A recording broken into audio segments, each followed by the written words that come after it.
Operation सिंदूर भारतीय लष्कराने राबवलं आणि त्यानंतर त्याचा संपूर्ण जी माहिती आहे ती विविध देशांकरता देण्याकरता 7 टीम जी आहे ती केंद्र सरकारने गठीत केली आहे. एक टीमचं नेतृत्व तुम्ही देखील करता आहात, परंतु या सगळ्यावरून आता कुठेतरी वाद प्रतिवाद जो आहे तो विरोधकांमध्ये पाहायला मिळतो. तुम्ही स्वतः टीम लीड करतात, तुमची प्रतिक्रिया काय? मला वाद कुठेच दिसत नाही आहे. तुम्हाला कुठे वाद दिसतोय? तुमका माझ्या वाचनात काही तो आलेला नाही. संजय राऊतांची भूमिका वेगळी येते, वडाचे त्यांचे प्रियंका चतुर्वेदी जायला तयार होत आहे असं एक मतमतांतर दिसून येतात. म्हणजे जया बच्चन यांची भूमिका वेगळी येते, पण त्यांचे इतर खासदार समर्थन देतात. कुठल्या पक्षाचे? समाजवादी पार्टी. समाजवादी पार्टी. हां, तर तुम्ही किंवा पवार साहेबांची सुद्धा जे काही प्रतिक्रिया काल आल्या होत्या की देशाच्या राष्ट्रीय स्तरावरच्या राजकारणामध्ये भारताची प्रतिभा मलिन होऊ नये म्हणून तुमची त्या शिष्टमंडळामध्ये नियुक्ती आहे. त्याच्यामुळे हा प्रश्न एक तर मला किरण रिजिजूंचा फोन आला होता आणि त्यांनी जेव्हा मला फोन केला तेव्हा त्यांनी मला एकच सांगितलं की सुप्रिया तुला देशासाठी 10 दिवस द्यायचे. आणि मी त्यांना विचारले नाही कशासाठी काय. ते म्हणले जर काही मिशन असेल तर अर्थातच त्याचा देशासाठी म्हटल्यावर विषयच राहत नाही. आणि मला असं वाटतं माननीय उद्धवजी आणि माननीय ममता दिदी यांनीही पूर्णपणे सहकार्याची भूमिका त्या डेलिगेशनला दिलेली आहे. आणि आमच्या सगळ्यांच्याच डेलिगेशन हे सगळी डेलिगेशन काही लीडर किंवा काही नाही, आम्ही 45 खासदार एकत्र चाललेलो आहोत. आणि आमचा प्रयत्न राहील की जास्तीत जास्त देशात जाऊन आपल्या ह्या सगळ्या प्रक्रियेत किंवा ज्या घटना दुर्दैवी घटना आपल्या देशात झालेल्या आहेत त्याच्याबद्दल पारदर्शकपणे जे सत्य आहे हे जगाला कळलं पाहिजे. याच्यासाठी आमची सगळी ही डेलिगेशन जात आहेत. आम्ही सगळ्याच पक्षाचे लोक त्याच्यात आहेत. समाजवादी पक्षाचा उल्लेख तुम्ही केला, तृणमूलचा तुम्ही उल्लेख केला आणि तुम्ही उल्लेख केला शिवसेनेचा. सगळ्याच पक्षाचे लोक सगळ्याच पक्षाचे लोक त्याच्यात आहेत. आणि आम्ही कुठल्या पक्षाच्या वतीने चाललेलो नाही, आम्ही भारतीय लोकप्रतिनिधी म्हणून आम्ही सगळे चाललेलो आहोत. Continue ma'am please continue.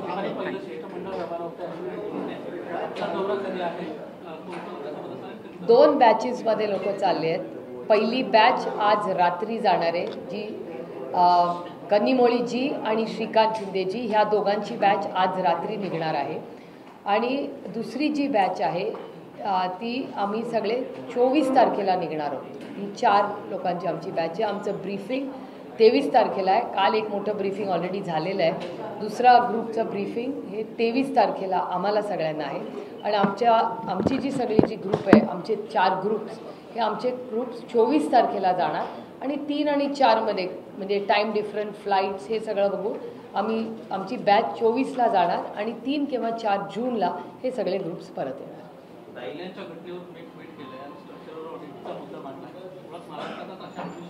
एक मिनिट, ऑपरेशन सिंदूरचा सगळा विषय झाला असेल तर हिंदी नंतर will take it all together.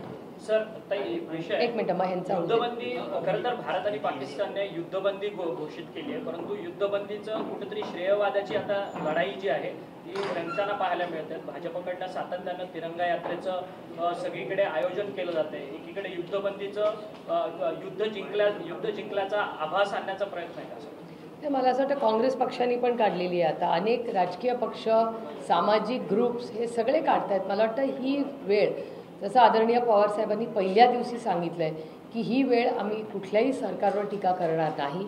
ही भारतीय म्हणून भारतीयाच्या ऐक्यासाठी आपण सगळे एकत्र आहोत.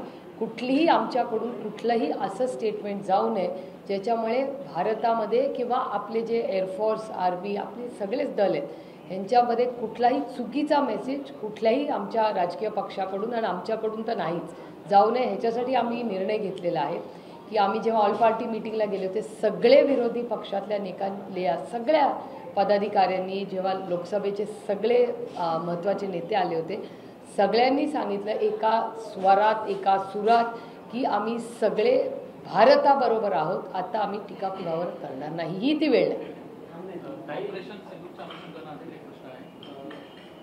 अशोक युनिव्हर्सिटीचे प्रोफेसर आहेत प्रोफेसर अली खान, त्यांचे पोस्ट व्हायरल झाले. त्यांचं म्हणणं आहे योग्य पद्धतीने घेतली मात्र त्यांच्यावर सध्याच्या पद्धतीने कारवाई होत आहे. हे पाहता कुठेतरी विरोधात जे लोक आहेत त्यांना टार्गेट केलं जाते असं म्हटलं जाते. सत्ताधारी भाजपच्या एका नेत्यानं सिग्नल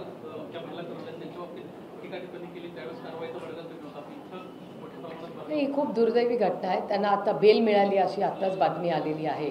त्यामुळे मी कोर्टांचे मनपूर्वक आभार मानते की अतिशय संवेदनशीलपणे त्यांनी ती पोस्ट इंटरप्रिट केलेली आहे. त्यामुळे माझी सरकारलाही विनंती राहील की ह्या सगळ्या बाबतीमध्ये कुठलीही चुकीची घटना होऊ नये.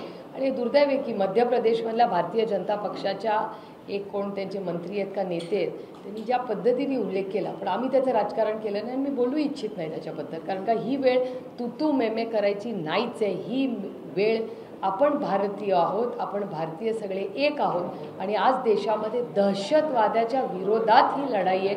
ही कुठलीही लढाई वैयक्तिक लढाई किंवा राजकीय लढाई आमच्यासाठी तरी नाही.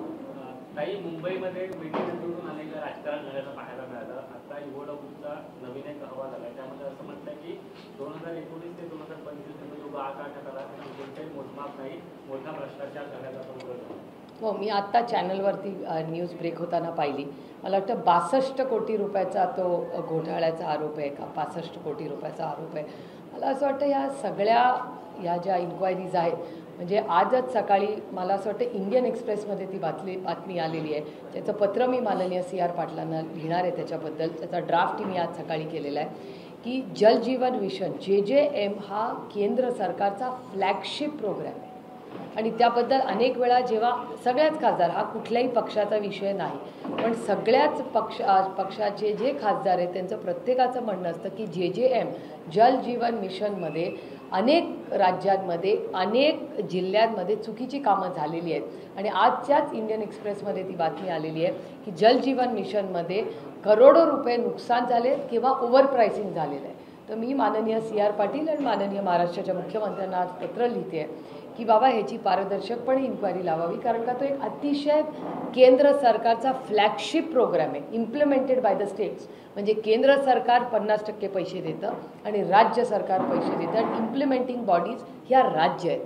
आणि महाराष्ट्रामध्ये कॉस्ट एस्केलेशनमध्ये आपलं राज्य सगळ्यात पुढे. तर जर बाकीची राज्य तेच काम कमी पैशात करू शकतात, तर महाराष्ट्रामध्ये असं काय घडतंय की त्याचं कॉस्ट एस्केलेशन व्हावं याची इन्क्वायरी. आणि हे मी एकटी म्हणत नाही आहे, CR पाटील साहेबांनी on the floor of the हाऊसमध्ये पार्लमेंटमध्ये स्टेटमेंट केलं होतं की कुठल्याही खासदारांनी जर मला सांगितलं की JJMमध्ये काही चुकीचं काम झालं असेल तर मला सांगा, मी पारदर्शकपणे इन्क्वायरी लावीन. हे माननीय CR पाटील साहेबांचे ऑफिशियल गव्हर्नमेंट ऑफ इंडियाचं पार्लमेंटमधलं स्टेटमेंट आहे. वैष्णवी हगवणे प्रकरणाची सध्या प्रचंड चर्चा सुरू आहे. 5 दिवस झाले, मात्र राजेंद्र हगवणे फरार आहेत, त्यांना अजूनही अटक होत नाहीये. कुठेतरी एक राजकीय त्यांना बदलच मिळतोय, त्यामुळे त्यांना अटक होत नाही अशी एक चर्चा सुरू झालेली आहे. वैष्णवीचं जर मागचं रेकॉर्ड पाहिलं तर तिच्या मोठ्या जावेनं देखील पोलीस ठाण्यामध्ये हुंडाबळी संदर्भामध्ये एक तक्रार दाखल केली होती. आता वैष्णवीचं प्रकरण घडलं. एकंदरीत हे संपूर्ण प्रकरण संशयास्पद आहे अशी एक चर्चा आहे. खूप अस्वस्थ आणि वेदना देणारं प्रकरण आहे. एकतर हगवणे कुटुंब हे मुळशी आणि पुणे जिल्ह्यातलं एक खूप मोठं कुटुंब राहिलेलं आहे. त्यांचे आजोबा हे पंचायत समितीमध्ये अनेक वर्ष म्हणजे अनेक दशकं त्यांनी अतिशय चांगलं काम केलेलं आहे. पण आता ह्या पिढीत काय झालं आहे हे अतिशय धक्कादायक आहे. आणि जो मीडियाकडून, मी SPंशीही बोलले, मी पोलिसांकडून जी काही माहिती घेतली आणि मीडियामध्येही येत आहेत, त्याच्यामुळे मी काही वेगळी तुम्हाला गोष्ट माहिती सांगत नाही आहे. पण एकूण जो रिपोर्ट पोलीस आणि मीडियाकडून येतो आहे त्याच्यातून थोडासा ग्रे एरिया आलेला आहे. काही लोकांचं म्हणणं पडतं आहे की ती हत्या झाली आहे, ती सुसाईड नाही आहे. त्याच्यामुळे मला असं वाटतं हा विषय अतिशय गंभीर आहे. 24 वर्षाची मुलगी. आणि मला खूप म्हणजे मला दुःख होतं की ह्या कुटुंबांनी काँग्रेसच्या विचारात 6 दशकं आदरणीय पवारसाहेबांवर काम केलेलं कुटुंब आहे. मी त्या कुटुंबाला ओळखते. त्यामुळे मला विश्वासच बसत नाही आहे की बापरे, ज्या लोकांवर आपण अनेक वर्ष त्यांच्या आजोबांना मी ओळखत होते. म्हणजे असा एक दिवस गेला नाही की मुळशीला मी गेले आणि त्यांच्या आजोबांना जाऊन नमस्कार नाही केला. अशा सुशिक्षित ज्याला आपण म्हणतो अशा घरांमध्ये जर हुंडाबळी होत असतील तर महाराष्ट्र कुठे चाललं आहे. आणि एक नाही 2-2 सुनांवर. आणि म्हणजे आपण हे माझ्या लोकसभा मतदारसंघातला विषय म्हणून मला त्याचा अजून जास्ती माहिती आहे. खरं तर गेल्या 1 महिन्यापूर्वीच त्यांच्याकडे एक कार्यक्रम होता. मी मुद्दामून त्या कार्यक्रमाला एवढ्यासाठीच गेले नाही, कारण का मला दर्शवायचं होतं की तुमच्या सुनेची डोमेस्टिक व्हायलन्सची केस आहे, ती पोलीस ठाण्याला आहे, अशा कुटुंबाच्या कार्यक्रमाला मी जाणार नाही. आणि मी त्यांना कळवलंही होतं ते. कारण का त्यांच्या 2 सुना ह्या जर डोमेस्टिक व्हायलन्ससाठी पोलीस ठाण्यात जात असतील आणि त्यांच्या केसेस चालल्या असतील, म्हणून मी तो कार्यक्रम रिग्रेट केला. मी म्हटलं मी या कार्यक्रमाला जाणार नाही. मी त्यांना कळवलंही की हे कारण आहे म्हणून मी येणार नाही. हे करू नका, तुम्ही सुधारणा आणा स्वतःमध्ये, का तुम्ही काउन्सिलिंग घ्या. पण त्या बिचाऱ्या 24 वर्ष, तुम्ही विचार करा, 24 वर्षाची मुलगी हसने खेळणे के दिन है उसके. तिचं 8 महिन्याचं मूल होतं त्या खोलीमध्ये. कुठली आई जीव दिल हो? मी पण एक आई आहे, इथे किती महिला आहेत, कुठल्याही महिलेला विचारा जी कदाचित ही बातमी बघत असेल, कुठली आई 8 महिन्याचं मूल सोडून स्वतः आत्महत्या करेल? कोणीतरी विचार करावा. तिच्या अंगावरचे बळ, मी तुम्हाला फोटो नाही दाखवणार, पण मला पोलिसांकडून मीडियाकडून खूपशी ही माहिती आलेली आहे. तिच्या अंगावरचे बळ म्हणजे अमानुष, पण अमानुष. आणि पोलिसांचे मी आभार मानते की त्यांनी अटक केलेली आहे, ते लक्ष घालतायत त्याच्यामध्ये. पण महत्त्वाचा मुद्दा असे की त्यांच्या कुटुंबातले आजही कर्ते पुरुष हे मिसिंग आहेत. मिसिंग होऊ कसे शकतात? आणि त्या 24 वर्षाच्या मुलीला ह्या पुरोगामी विचाराच्या महाराष्ट्रामध्ये न्याय मिळालाच पाहिजे. आणि त्याच्यासाठी जी काही लढाई लढावी लागेल, त्या मुलीसाठी, त्या महाराष्ट्राच्या लेकीसाठी मी स्वतः लढणार आहे. जसा संतोष भाऊला आवाज त्यामध्ये नव्हत्या, त्यानंतर बजरंग अप्पा सोनवणेंनी तो दिल्लीमध्ये पहिल्यांदा आवाज उठवला. ह्या देशामध्ये संतोष भाऊची हत्या झालेलं देशाला कळलं जेव्हा बजरंग अप्पा सोनवणे पार्लमेंटमध्ये बोलले. आणि असे विषय, माझी विनम्र विनंती राहील महाराष्ट्राच्या माननीय मुख्यमंत्र्यांना आणि पुण्याच्या पालकमंत्र्यांना की हा विषय अतिशय गंभीर आहे आणि संवेदनशीलपणे त्याच्यात कुठलंही राजकारण न आणता आपण सगळ्यांनी त्या 24 वर्षाच्या आपल्या लेकीला न्याय मिळालाच पाहिजे. आणि त्याच्यासाठी जे काही फॉलोअप करायला लागेल मी स्वतः करेन. पण पुण्याचे पालकमंत्री असा प्रश्न पडतो. One at a time. Police अधिकाऱ्यांसोबत तुम्ही बोलला त्या संपूर्ण प्रकरणामध्ये, पोलिसांना नेमकं काय सांगितलं? आत्महत्या आहे की याला वेगळं काही? म्हणजे मला पहिली बातमी आली की आत्महत्या होती. त्याच्यानंतर आता दबक्या आवाजामध्ये रिपोर्टची मी वाट बघते, कारण का मी एक लोकप्रतिनिधी आहे, त्याच्यामुळे मी जे बोलीन ते जबाबदारीनीच बोललं पाहिजे. त्याच्यामुळे आता ग्रे एरिया म्हटल्यावर त्याची पारदर्शकपणे इन्क्वायरी झाली पाहिजे, कारण का तिच्या अंगावरचे जे वळ आहेत, जे फोटो आहेत, तिला अमानुषपणे मारलेलं आहे हे प्रूव्ह होतं आहे. त्याच्यामुळे माझी पोलिसांनाही विनंती की जे काय कराल ते पारदर्शकपणे त्या ह्या महाराष्ट्राच्या लेकीला न्याय मिळालाच पाहिजे. त्यामुळे नक्की काय झालं हे आपल्याला माहिती नाही आहे. माझ्याकडे त्याचा फुल प्रूफ एव्हिडन्स आत्ता तरी नाही आहे, पण त्याच्यासाठी तिची कुटुंबाने मला कॉन्टॅक्ट केलेला आहे. त्यांची भूमिका अशी राहिलेली आहे की ही आत्महत्या नाही, ही हत्या आहे, असं दबक्या आवाजात खूप लोक बोलत आहेत. त्यामुळे माझी विनंती राहील महाराष्ट्राच्या माननीय मुख्यमंत्र्यांना, आपल्या पुण्याच्या पालकमंत्र्यांना आणि पोलीस यंत्रणेला की पारदर्शकपणे त्या मुलीला न्याय मिळालाच पाहिजे. आणि हुंड्यावर जर ह्या 21व्या शतकात ह्या पुरोगामी विचाराच्या महाराष्ट्रामध्ये जर एकी लेकीची हत्या होत असेल तर हे अतिशय महाराष्ट्रासाठी आणि देशासाठी हा काळा दिवस आहे आणि लाजिरवाणी गोष्ट आहे. कल्याणमध्ये एक घटना घडली, तुम्ही स्वतः देखील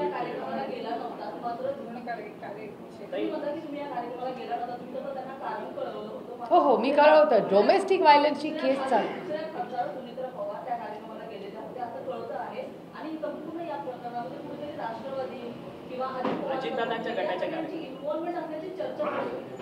त्याच्यावर मी बोलू शकणार नाही. मी काय केलं हे तुम्हाला सांगू शकते, बाकी कुणाबद्दल बोलणं अयोग्य राहील. पण मी पुण्याचे पालकमंत्री आणि महाराष्ट्राचे माननीय मुख्यमंत्र्यांना पत्र लिहून म्हणजे जर गरज पडली तर मी स्वतः जाऊन भेटीन. कारण का जसं संतोष भाऊंची हत्या झाली आणि बजरंग अप्पांनी तो विषय ताणलेला, मीडियानी मदत केली म्हणून आज आपल्याला न्याय मिळाला. तर ह्या राज्यामध्ये आणि या देशामध्ये स्त्रियांवर होणारे अन्याय, हुंडा काय विषय? हुंड्यासाठी तुम्ही लेकीनं मारणार आणि एक नाही 2-2 सुनांचे केसेस आहेत. हायवा नाही ते लोक, माणसं नाही आहे ती. हे दुर्दैव आहे असं मला बोलावं लागतंय. पण जर एक 24 वर्षाच्या मुलीचा बळी जाणार असेल आणि तिला 8 महिन्याचं मूल आहे, त्या मुलीचा विचार करा कोणीतरी. इतका असंवेदनशीलपणा खरंच म्हणजे मला विश्वासच बसत नाही. अशा गोष्टी होतात, पण या सिनेमामध्ये होतात गोष्टी या आता वास्तव महाराष्ट्रात व्हायला लागल्या. काही पण पुण्याचे पालकमंत्री कुठे आहेत असा प्रश्न आहे, कारण की सातत्याने पुण्यात गुन्हेगारीचं वर्चस्व आहे. कोयता गँगच्या विविध ठिकाणी प्रकरणं असतील, त्यानंतर हुंडाबळीचा हा संपूर्ण प्रश्न आहे. वैष्णवी जी आहे ती दोन्ही पक्षाशी रिलेटेड होती, त्या दोन्ही राष्ट्रवादींसोबत त्यांनी काम केलेलं होतं. 4 महिन्यापूर्वी एक FIR त्यांनीच लॉन्च केलेली होती, तरी देखील पोलीस प्रशासनानं कोणतीच कारवाई केली नाही त्यांच्या घरांवर. ह्याला कोणी राजकीय वरदहस्त आहे का? नाही, हे मला सांगता येणार नाही, तुम्हाला पोलिसांना विचारावं लागेल. पण एक मी तुम्हाला नक्की सांगते की ह्या प्रक्रियेमध्ये जे कोणी दोषी असतील, जे कोणी असतील, हा राजकीय विषय नाहीच आहे. माझ्यासाठी हा एक सामाजिक विषय आणि ती या महाराष्ट्राची लेख आहे आणि तिच्यावर जी हाणामारी झाली आहे ती माझ्या लोकसभा मतदारसंघात झाली. हे आणखीन अस्वस्थ करणार आहे. आणि डोमेस्टिक व्हायलन्सची केस दोन्ही सुनांची आहे, म्हणून मी एक हात दूर. त्यांनी मला जरी पक्ष वेगळा झाला असेल तरी त्यांनी मला आमंत्रण दिलं होतं. मला आमंत्रण दिल्यावर मी फक्त गोड शब्दात त्यांना सांगितलं, बाबा तुम्ही या डोमेस्टिक व्हायलन्सचा केस मिटवा, हे चांगलं नाही आहे आणि मी काय अशा कार्यक्रमाला येणार नाही जिथे सुनेला या ज्या घरात नीट वागवत नसतील. हे खूप अस्वस्थ करणार आहे. ज्या पद्धतीने म्हणजे मारहाण तर शॉकिंगच होतं माझ्यासाठी, हे अमानुषपणा. सातत्याने पुण्यामध्ये गुन्हेगारी वाढताना दिसते. पोलीस प्रशासन काम करताना दिसत नाहीये का? कारण याच्यावरती आळा आणण्याचं काम पोलिसांचं आहे. सातत्याने गुन्हे होत आहेत. तुमच्याच चॅनलवर आज पाहिलं सकाळी की बीडसाठी माननीय मुख्यमंत्र्यांनी एक रिव्ह्यू लावला आहे क्राईमसाठी. असे एक सकाळी एका चॅनलनी बातमी दाखवली. मला वाटतं उद्याच ती मीटिंग आहे. त्याच्यामुळे बीडचा जर माननीय मुख्यमंत्री रिव्ह्यू घेणार असतील तर माझी विनंती राहील की माननीय मुख्यमंत्र्यांनी ही केस आणि पुण्याचाही बीडबरोबर क्राईम रेट आणि महाराष्ट्राचा एक आढावा घ्यावा. कारण का क्राईम वाढणं हे कुठल्याही राज्याच्या ईज ऑफ डुईंग बिझनेस, इन्व्हेस्टमेंट्स या सगळ्यासाठी हे चांगलं नाही वातावरण. आणि कुणीही जरी मी विरोधात असले तरी मी कधी म्हणणार नाही की माझ्या राज्यामध्ये क्राईम वाढावा, कधीच म्हणणार नाही. त्याच्यामुळे माझी विनम्र विनंती आहे महाराष्ट्राच्या माननीय मुख्यमंत्र्यांना की तुम्ही बीड जसं रिव्ह्यू करताय तसं पुण्याचाही रिव्ह्यू घ्या आणि ह्या महाराष्ट्राच्या लेकीला माननीय मुख्यमंत्र्यांनी न्याय द्यावा. एवढीच एक आई म्हणून, एक महिला म्हणून, एक लोकप्रतिनिधी म्हणून माझी हात जोडून माननीय मुख्यमंत्र्यांना विनंती. जिल्ह्याची कायदा सुव्यवस्था सांभाळणं हे प्रशासनाचं काम असतं. बीड आणि पुण्याबाबत तुम्ही स्पेसिफिकली उल्लेख करताय. मी स्पेसिफिकली नाही, तुम्ही प्रश्न विचारला त्याचं मी उत्तर नाही. हा होम डिपार्टमेंटचा विषय. मी राज्याचा रिव्ह्यू पण घ्या म्हटलं, सगळ्याचा. नाही, बीडचं तुमच्याच चॅनलनी दाखवलं ना की रिव्ह्यू घेणार आहे. मला थोडी माहिती होतं ते रिव्ह्यू घेणार आहे. The fact that they review and data, ती परवा जी मारहाण्याचा व्हिडिओ येता तो प्रचंड अस्वस्थ करणार. म्हणजे आय मीन शॉक. या गोष्टी होत आहेत कशा? हुंड्यासारखी गोष्ट ही म्हणजे ते जिथे राहते ही अगवणे फॅमिली, तो पुण्याचाच भाग आहे. तुम्ही सगळे तिथे गेलेला असाल. तिथे सगळे रेस्टॉरंट्स आहेत बाहेर, खूप अर्बनाइज्ड एरिया आहे तो. आणि तिथे हुंडा बळी जातो एक 24 वर्षाच्या मुलीच्या. Is unbelievable. कुठल्या जगात राहतोय आपण? ही सगळे शिकवणं दिली, हे संस्कार केले, काय झालं मग?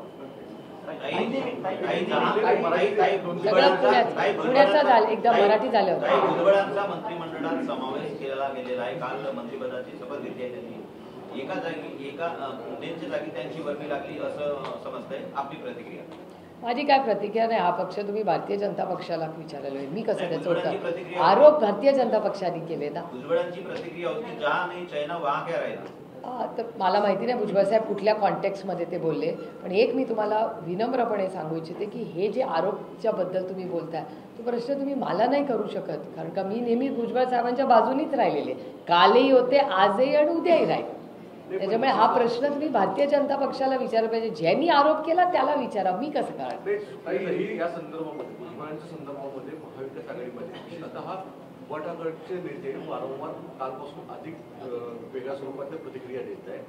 मग तुम्ही सांगताय की तुम्ही भुजबळांचं समर्थन करताय. मी कालही केलं, आजही करीन आणि उद्याही करीन. असं म्हणणं होतं की नाही, दाखवलं होतं की ज्यांनी बाळासाहेबांना अटक केलं त्यांना आज बरोबर घेत आहे तुम्ही. तर ते उद्धव ठाकरेंबरोबरही सोबत होते. त्यांची भाषा वेगळी, सुषमा अंधारे ते बोलतात त्यांची भाषा वेगळी. तुमचे सहकारीच आहेत आणि सगळे गटाचे. नाही, त्यांनी आरोपाबद्दल लिहिला. आरोप भारतीय जनता पक्षाने केले होते भुजबळ साहेबांवर. मी तर त्यांना डिफेंड केलं. मी तर आतर रोडला भेटायला त्यांना किती वेळा गेले, मी कोर्टात गेले.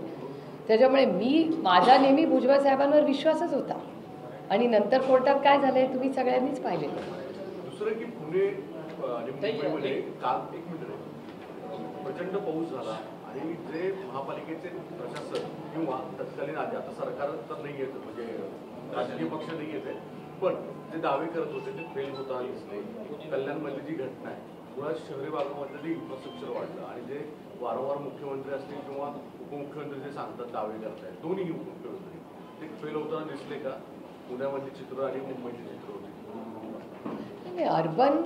अर्बनायझेशनचे जे चॅलेंजेस आहेत म्हणजे नाले सफाई, हा मुंबई आणि पुणे म्हणजे पुण्याचं एअरपोर्ट पण जे फ्लडिंग झालं ते एअरपोर्ट अथॉरिटीची खरी किती चुकी होती आणि लोकल स्थानिक ॲडमिनिस्ट्रेशनची किती चूक होती हे टेक्निकलीच आपल्याला माहिती काढायला लागेल. पण एक साधारण ज्याला थोडंसं अर्बनायझेशनचे इश्यूज कळतात, आजकाल इतकी विकासाची कामं सायमल्टेनियसली चाललेत, इतके नाले जे आधी फ्लो करायचे व्यवस्थित त्याच्यातून पाणी जायचं ते सगळे आता ब्लॉक झालेले आहेत. त्याच्यामुळे अनेक वेळा हे फ्लडिंग होतं आहे, हे वारंवार सगळा डेटा दाखवतो आहे, गोखले इन्स्टिट्यूटचे रिपोर्ट्स दाखवत आहे. त्यामुळे हे काही नवीन नाही, मला त्याचं आश्चर्य वाटत नाही. आपलं अर्बनायझेशन हे झालं पाहिजे का? तर झालं पाहिजे. मोठे इन्फ्रास्ट्रक्चर प्रोजेक्ट्स गरजेचे जे आहेत ते झाले पाहिजेत का? झाले पाहिजेत. पण पर्यावरण आणि मॅनेजमेंट ही सगळी फ्लड रिलीफ आणि फ्लो हा जर केला नाही आणि नुसतंच तुम्ही असं केला तर ह्या गोष्टी होत राहणार. म्हणजे आधी मुंबईला तुंबई तुम्हीच करायची ही हेडलाईन, आता संभाजीनगरला तेच आहे, नागपूरला तेच आहे, पुण्यामध्ये तेच आहे, सगळ्या मोठ्या शहरांमध्ये आता हीच गोष्ट व्हायला लागली. तर अर्बन प्लॅनिंगमध्ये अर्थातच काहीतरी आपलं चुकतंय ना, त्याच्याशिवाय एवढं फ्लडिंग सगळीकडेच कसं होईल? मान्सूनपूर्व पावसामुळे शेताचा जो उभा कांदा आहे, नाशिक जिल्हा कोकण सगळीकडे मोठ्या प्रमाणात नुकसान झाले. आंबा पिकाचं देखील मोठ्या प्रमाणात नुकसान झाले.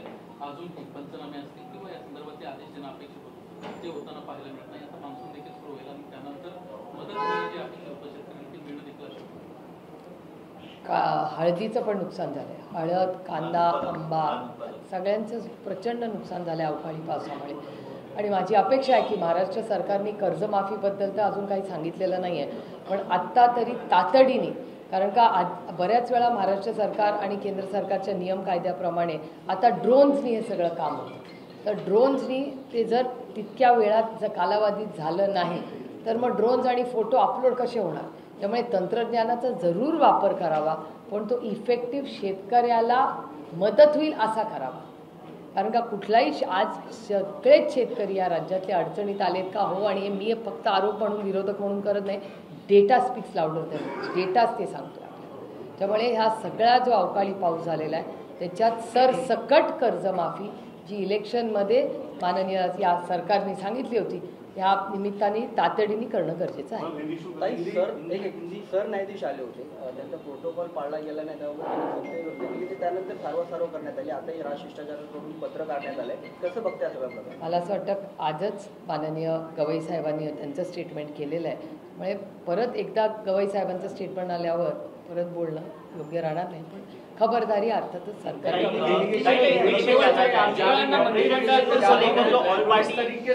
डेलीगेशन में रवैया होगा, खास करके आज कुछ टीम जा रही है, कुछ 2-3 दिनों में जा रही है. 3 टीम्स आज जा रही है, आज रात और कल सुबह पे, और बाकी की 4 टीम 23 तारीख को जाएंगी. भारत के हम सब कोई पार्टी की तरफ से नहीं जा रहे, हम भारत की तरफ से पूरे देश में हम लोग जा रहे हैं. आपने शरद पवार साहब ने और शरद पवार सर ने एक चीज क्लियर करी कि वक्त राजनीति का नहीं है, देश के लिए. अभी भी आपने यही बात कही. लेकिन आपकी बहुत बड़ी सहयोगी पार्टी है कांग्रेस के, चाहे राहुल गांधी हो, पवन खेड़ा हो, इस तरह के बयान और कितने हवाई जहाज मार गिराए भारत के, जो पाकिस्तान के चैनलों में हेडलाइन बन रहे हैं. आपको नहीं लगता कि यहाँ पर आप अपनी ही देश की लाइन को ऑफ ट्रैक करने में लगे हुए हैं? क्लियर जो मैसेज आ रहा है. नहीं, हम तो नहीं कर रहे. हम हमारे ऑल पार्टी मीटिंग में जब हम मिले थे तब सबका तय हुआ था कि हम कोई भी भारत के खिलाफ या सरकार के खिलाफ अभी कुछ नहीं बोलेंगे. जब डिबेट होगी, और पवार साहब ने भी कहा था ये वक्त नहीं है पार्लियामेंट सेशन लेने का, 2-3 महीने के बाद एक बार ये सब MEA की पूरी एक्टिविटी, ये पूरा ऑपरेशन सिंदूर ख़त्म हो जाएगा, उसके बाद ही पार्लियामेंट में चर्चा होनी चाहिए. अभी वी आर इन ऑपरेशन चल रहा है, तो इसके बीच में हम किसी ने भी कुछ भी बोलना ये संयुक्तिक नहीं होगा. और हम भारत की तरफ जो भी अभी कर रहे हैं वो कोई पार्टी के लिए नहीं कर रहे, हम भारतीय हैं और हम भारतीय रहेंगे. और हम भारत बाहर जाके भारत जो आतंकवाद के खिलाफ पूरी ताकत से लड़ रहा है, ये दुनिया के लिए लड़ाई है, ये सिर्फ भारत की लड़ाई नहीं है। जयराम का तो कहना है कि ये जो ऑल पार्टी डेलीगेशन है वो एक तरह से सिर्फ पीआर एक्सरसाइज है, इससे कुछ हासिल होने वाला है नहीं। इसके आगे जाके वो कह रहे हैं कि बीजेपी और PM Modi has become a weapon of mass destruction. तो आप ही के सहयोगी दल है, इंडिया अलायंस में क्या सहमति नहीं बन पा रही है इस विषय नहीं, ये नहीं मुझे पता। मैंने जयराम जी का ये नहीं देखा, लेकिन जिस डेलीगेशन में मैं हूँ उसी डेलीगेशन में आनंद शर्मा जी भी है और मनीष तिवारी जी भी है, जो दोनों कांग्रेस के बहुत वरिष्ठ नेता रहे।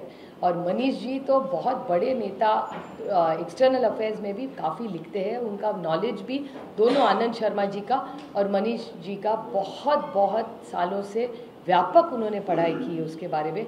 और प्रदेश हो या देश में जब भी ये ऐसी एक्सटर्नल अफेयर्स की चर्चा होती है, दोनों को एक्सपर्ट्स इस देश में नहीं इस दुनिया में माना जाता है। वो दोनों जा रहे हैं। आप लोग मैसेज देंगे कि हम लोग आप एक साथ हैं। कांग्रेस ने कल एक ट्वीट किया जिसमें एआई के वीडियो एक पिक्चर डाली, उसमें इंदिरा गांधी जी नरेंद्र मोदी जी को बोलती है, अरे नरेंद्र झुकना नहीं था तुझे। पूरी एक कविता लिखी है जिसमें कटाक्ष किया गया है ऑपरेशन सिंदूर के ऊपर, सीज फायर के ऊपर। मैम आपका क्या रिएक्शन है इसके ऊपर? मैंने तो देखा नहीं। आप ये सवाल कांग्रेस के जो है कांग्रेस पार्टी को पूछे, मैं कैसे बोला सकती हूँ? अपोजिशन पार्टीज की तरफ से जो बयान दिए जा रहे हैं मैम, अपोजिशन पार्टीज की तरफ से बयान दिए जा रहे हैं ऑपरेशन सिंदूर को लेके, मल्लिकार्जुन खड़गे हैं जो कांग्रेस के अध्यक्ष, उन्होंने कहा कि ये चुप जंग थी। तो कहीं ना छोटी सी जंग है, मल्लिकार्जुन खड़गे कह रहे हैं। छोटी या बड़ी जंग होती है एक तो, और मैं खुद हमेशा कहती हूँ कि ये जंग हमारे लिए तो ये दहशतवाद के खिलाफ है।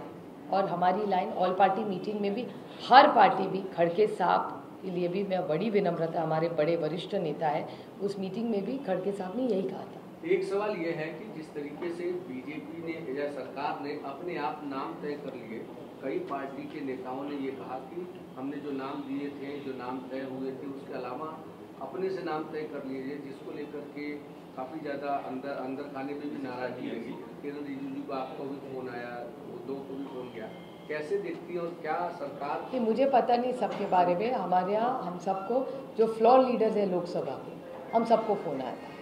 बाकी का कह नहीं सकती, हमारे पार्टी का मैं कह सकती हूँ क्योंकि मेरा मैं जानती हूँ। मैं फ्लोर लीडर हूँ एनसीपी की लोकसभा में, मुझे फ़ोन आया था। मैंने किरण रिजिजू ने जब कहा कि आपकी पार्टी है और ये पार्टी का सवाल नहीं है, देश का सवाल है सुप्रिया, तुमको 10 दिन जाना पड़ेगा। बस जब देश का मामला है उस बाद में, और हमारी लाइन पहले से क्लियर ही थी कि जब देश का सवाल होगा तो हम इसमें राजनीति नहीं करेंगे। ताई, आप जब चूंकि आप डेलीगेशन लेकर जा रहे हैं तो संजय राउत साहब से कुछ समय पहले पूछा है कि आप लोग विदेश जाकर बात क्या करेंगे, तो आप प्लीज बताइए जरा उसका।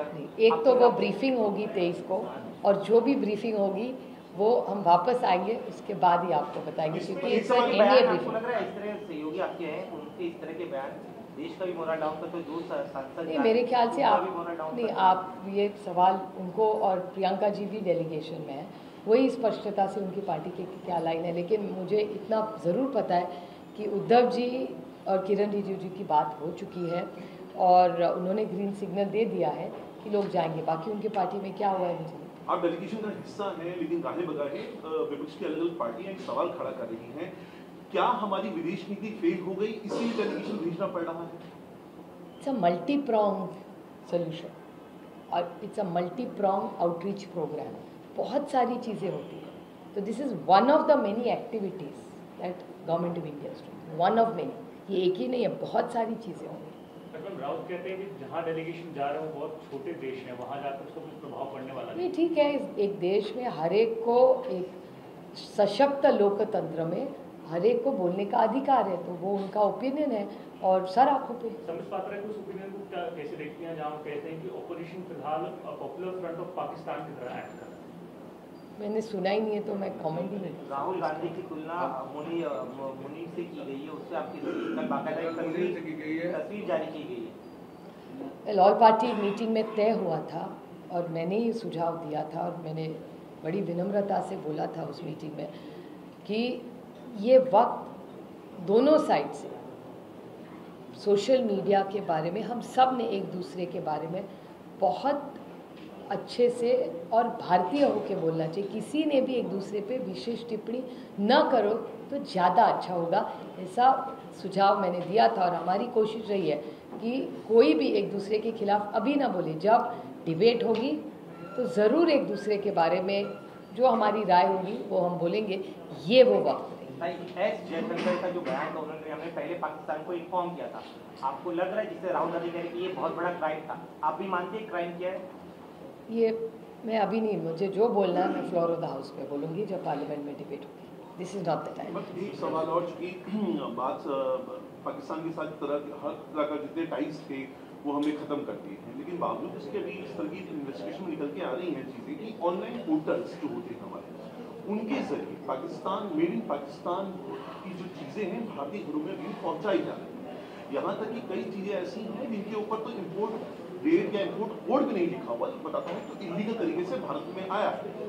आपको सरकार की तौर से एक, चूंकि आप विपक्ष में हैं, तो मैं चाहता हूँ कि सरकार से इस तरह की जो कंस्टिट्यूटिव कंसर्न है उसको लेके आप कुछ बात अपनी रखना चाहते हैं? मैं विपक्ष में हूँ या सत्ता में कहीं भी हूँ, तो मेरी एक ये विपक्ष और सत्ता का विषय नहीं है, क्योंकि इस देश में, इस दुनिया में टेक्नोलॉजी में बहुत बदलाव आया है।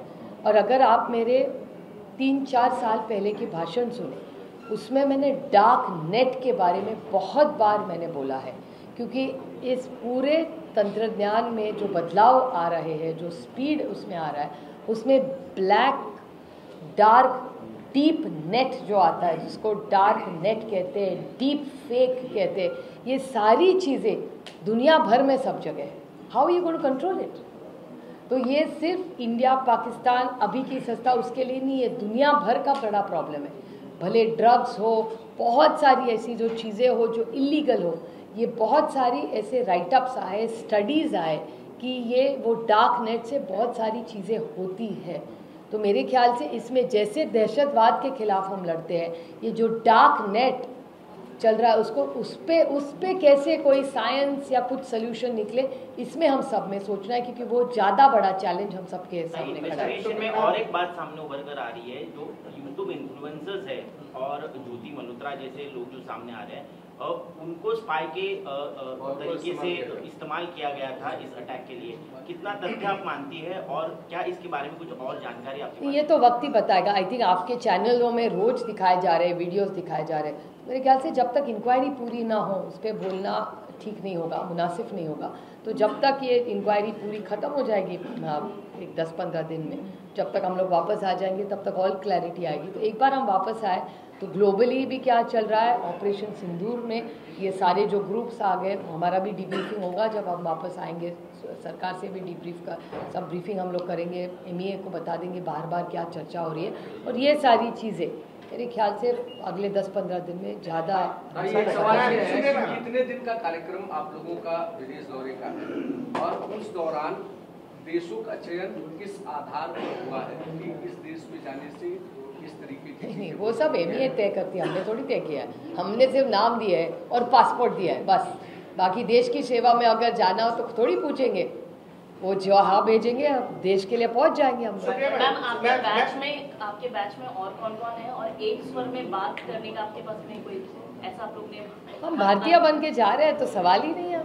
हमारी पूरी बैच, सिर्फ मेरी नहीं, सारे जो सांसद जा रहे हैं उनको हमारे कलेक्टिव ब्रीफिंग हमारी होगी और जो कहेंगे वो हम अच्छी तरह से जिम्मेदार। आप सोच रहे हैं कि कितनी बड़ी जिम्मेदारी हम पे, भारत की तरफ से हम 50 लोग जा रहे हैं। ये हमारा सौभाग्य है कि देश के लिए हमें ये करने की, छोटी सी सेवा करने का हमारा सौभाग्य है। लेकिन मैं सबसे बड़ा सवाल ये है कि आप बोले कि हम एक सुर में बात करेंगे। बिल्कुल। सवाल से बड़ा, अपने ही देश में कांग्रेस कुछ और बोल रही है, कुछ और बोल रहे हैं, lots of question arise on. I don't think so. No, I don't. विदेशों में हम एक सुर में कैसे बोल सकते हैं? I don't think so. I think Uddhav ji से कल जब बात हुई किरण रिजिजू से, तो किरण जी ने भी कहा है, ममता दीदी से भी बात हुई है, देव ऑल्सो ज्वाइन द डेलीगेशन। तो मेरे ख्याल से एक आध दिन में ये पूरा आयन आउट हो जाए। एक इम्पोर्टेंट सवाल है, operation Sindur has been a massive success, लेकिन महबूबा मुफ्ती जब स्टेटमेंट करती हैं कि वो इस ऑपरेशन को 0 मार्क्स देती हैं, इट वाज इनइफेक्टिव, कितना असर पड़ता है ऐसे statement? See, you have to understand the emotions and the pain that people go through. Please understand, Kashmir is really hurt right now. I mean, they are in shock. They were just recovering from a lot of scars which are still old. I won't say they are raw anymore. They had recovered. All of you were going there. It was a happy environment. Suddenly, there are no tourists going there. There's no activity. So Kashmir, which was like a happy area, has suddenly is in shock, pain, despair. So clearly, it's going to take them time to recover from what has happened. Such statements are not demoralizing our forces. No, I think that's her emotion as a human being. She may have said it because it's her pain. She's seen so much blood there. So as a human being, she may have sent it. I'm sure it's not aimed at that. It's her personal pain because she's seen what Kashmir has been through. So we have to understand the pain Mehbooba ji has been through. Operation Sindoor was a success. Clearly, the fact that I am nobody to give it stars, boss. How can I give stars? I'm an Indian. I'm a proud Indian. Clearly, anything that India does in the national interest, global interest, and any activity against terrorism, I will give 1,000 on 100 to my country because I'm a proud Indian. Operation Sindoor को लेकर शरद पवार जी ने Shiv Sena UPT से अलग राय रखी। संजय राउत का कहना है कि शरद पवार जी पहले अमित शाह का इस्तीफा मांगे क्योंकि अमित शाह की नाकामी की वजह से ये पूरा हादसा, ये हमला हुआ। एक सशक्त लोकतंत्र में हर एक को बोलने का अधिकार है, तो उनको भी देखिए कितना हमारा अलायंस कितना अच्छा है। दिल खोल के कोई भी कुछ भी बोल सकता है, हमारा कोई डरता नहीं है एक दूसरे से। कितनी अच्छी बात है, आपने एनकरेज करना चाहिए कि देखो ये सच्ची है। इंडिया अलायंस एक सशक्त लोकतंत्र का बहुत अच्छा उदाहरण है। एबीपी माझा, उघडा डोळे बघा नीट।